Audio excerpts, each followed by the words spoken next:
প্রথমে আসি mineral engine অয়েলে। এটা ক্রুড অয়েল থেকে বেসিক প্রসেসিং করে বানানো।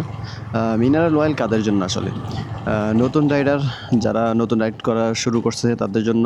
তারপর হচ্ছে ডেইলি শর্ট রাইড করে যারা, বা ঢাকার ট্রাফিকে দিনে 10-15 কিমি ইউজ করে।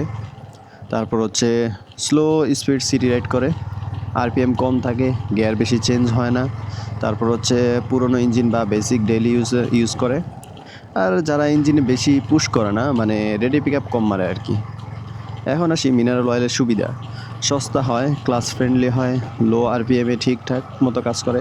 তারপরে ইঞ্জিন নয়েজ কিছুটা অ্যাবজর্ব করে আর কি। কিন্তু সমস্যা কোথায়? হাই হিটে দ্রুত পাতলা হয়ে যায়, লং রাইডে প্রোটেকশন কম দেয়, বা হাইওয়েতে লং রাইড করলে গরমে পাতলা হয়, ইঞ্জিন হাঁপায়। অয়েল চেঞ্জের ব্যবধান কম, মানে বেশি কিমি চালানো যায় না আর কি। মিনারেল অয়েল মানে খারাপ না, কিন্তু সব পরিস্থিতির জন্য না আসলে।